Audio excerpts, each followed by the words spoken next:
3+3 주택임대차보호법이 개정안이 나왔어요. 계약갱신 청구권, 이게 2년이었던 거를 3년으로 전세 한정은 사실상 불가능해요.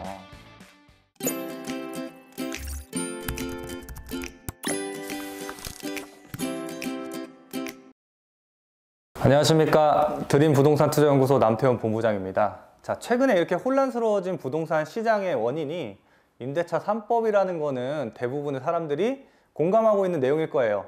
그래서 이 임대차 3법을 국민들도요, 심지어 여론조사를 해보면 약 국민들의 63% 정도가 임대차 3법이 잘못됐다라고 생각하고 있다라고 합니다. 그래서 이 법을 조금 조정을 해줘야 돼도 모자랄 판국에 이 법을 강화시키는 흔히 말하는 3+3 주택임대차보호법이 개정안이 나왔어요. 그래서 어떤 내용인지 같이 한번 알아보는 시간 갖도록 하겠습니다. 자, 보면은 바로 얼마 전입니다. 주택임대차보호법 신규 개정안이 발의가 됐어요. 발의가 됐는데, 자, 주요 내용이 어떤 내용이냐면, 임대차 기간이 기존에는 2년이었잖아요. 근데 이거를 3년으로 늘리고, 최근에 되게 문제가 되는 이 계약갱신 청구권, 계약갱신 요구권이라고 법에 써 있는데, 이게 2년이었던 거를 3년으로 개정안을 냈어요. 그러니까 이제 법을 바꾸려고 시도를 하고 있습니다. 그래서 3+3에서 합의 6년간 임대차를 주겠다라는 목적으로 지금 법을 발의를 해 놓은 겁니다. 근데 이 법을 왜 이렇게 기존에 2+2 법이 있음에도 불구하고 왜 3+3을 발의를 했냐? 그 이유가요, 이렇다라고 합니다. 보세요. 우리나라 초등학교와 중고등학교 취약기간을 고려해서 법안을 발의했다라고 해요. 자, 초등학교는 6학년, 이게 6년제죠. 그리고 중고등학교 같은 경우에는 중학교 3년, 고등학교 3년이기 때문에 합이 6년입니다. 자, 그래서 어쨌든 이 자녀를 키울 때 그 자녀들의 취약기간은 보장해줘야 되지 않겠냐? 라는 취지에서 이번 개정안을 발의했다라고 해요. 자, 근데 보면은요, 맞습니다. 자녀의 취약기간 보장해줘야 돼요. 사실 저도 어린 이 자녀를 키우는 입장에서 항상 자녀 걱정이 앞서긴 합니다. 그래서 최근에 이런 것도 문제가 많이 되잖아요. 막 이사를 자주 다니다 보면은 애들이 학교에 적응을 못 해가지고 왜 따돌림이 발생하는 이런 것들이 사회 문제로 대두되기도 하잖아요.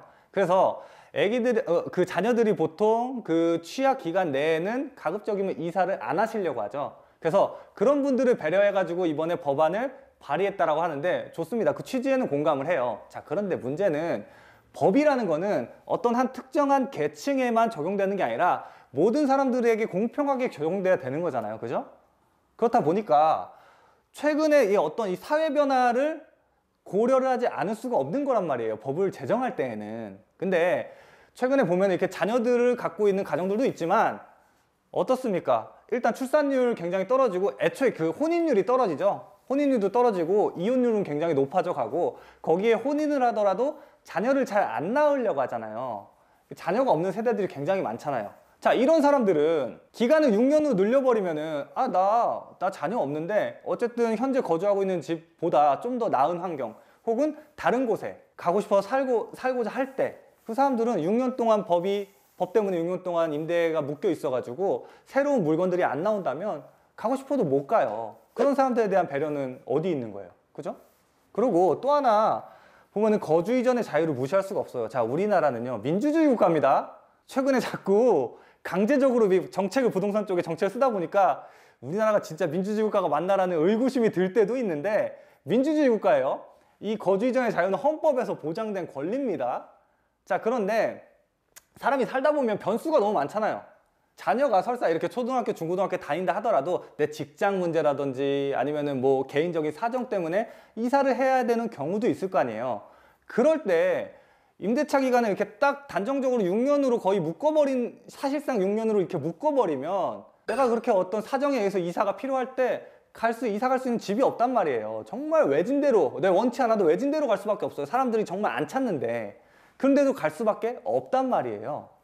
그래서 이 법이 시행되면 굉장히 문제가 많이 발생할 수밖에 없을 것 같아요. 현재는 발의된 상태입니다. 아직 통과된 건 아니에요. 그래서 근데 이제 늘 말씀드리지만 현 국회 구성이 이제 한쪽 당이 다수당을 차지하고 있다 보니까 어떠한 이런 법안이 발의가 되면 우리가 생각했을 때 그냥 허무맹랑한 어떤 법안이 발의되더라도 결코 좌시할 수가 없는 그런 현실이에요. 그래서 한번 눈여겨보셔야 됩니다. 자, 보면은요, 이 시장 상황에서 전세 안정은 사실상 불가능해요. 자, 볼까요? 가격이 오른다라는 거는 시장에서요, 간단합니다. 찾는 사람보다 물건이 적으면 가격이 오르는 거예요. 근데 이 주택이라는 건 굉장히 특수하죠. 없는 거를 새로 만들어서 주택을 공급하려고 하면 시간이 필요합니다. 보통 아파트 지을 때 뭐 공기가 30개월이라고 하는데 30개월이라 하면 2년 6개월이에요. 그러니까 어쨌든 최소한의 그 정도 시간은 필요해요. 근데 서울에서 당장 추가될 수 있는 건 없잖아요. 그리고 임대차 3법이 통과되면서 2020년도 7월 31일부터 적용이 되기 시작했습니다. 이 법은 과거에 맺었던 그러한 임대차 계약들도 다 적용되게끔 법이 제정이 됐어요.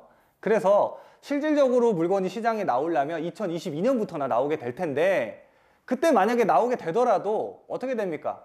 임대 금액이 과거 금액에서 5%밖에 안 올려서 나오는 건가요? 아니죠. 신규 계약은 임대인이 자기 놓고 싶은 만큼 올리는 거예요. 그러니까 당장에도 없고 앞으로 나올 것도 대폭 상승된 임대가로 해서 물건이 나올 거란 말이에요. 그래서 전세를 살려고 하는 사람들은 힘들 수밖에 없어요. 앞으로 지속될 수밖에 없어요, 이게. 자, 그리고 이런 상황들을 사람들이 알고 이 상황이 계속적으로 지속되다 보니까 어떻습니까? 처음에 이 전세가 폭등은 이 수도권 중심으로, 그러니까 서울을 포함한 수도권 중심으로 처음에 시작했는데요. 이제는 수도권까지도 너무 오르다 보니까 지방으로까지 빠르게 번지고 있잖아요. 제가 최근에도 영상 하나 찍어드린 적이 있는데 그 영상에서도 확인할 수가 있듯이 지방도 이제는 전세가 많이 풍기해지고 있는 그런 현상들이 펼쳐지고 있단 말이에요. 점점 번지고 있단 말이에요. 그래서 더더욱 힘들 수밖에 없어요, 상황이. 자, 그리고 이거는 너무나 당연한 얘기인데요. 전세 가격이 상승하면은 집값도 당연히 상승할 수밖에 없습니다. 전세 가격이 높아지면은요, 집값을 뛰어넘으려고 하는 순간 집을 사버리지 누가 전세를 들어가겠어요. 그죠? 그래서 전세가는 어쨌든 집값의 밑에 있을 수밖에 없는데, 전세가가 밑에서 자꾸 가격을 밀어 올리다 보니까 집값도 덩달아서 밀어 올라가는 거예요. 그래서 현재 지금 서울의 주택가격, 수도권의 주택가격들이 어떻습니까? 다시 올라가고 있잖아요.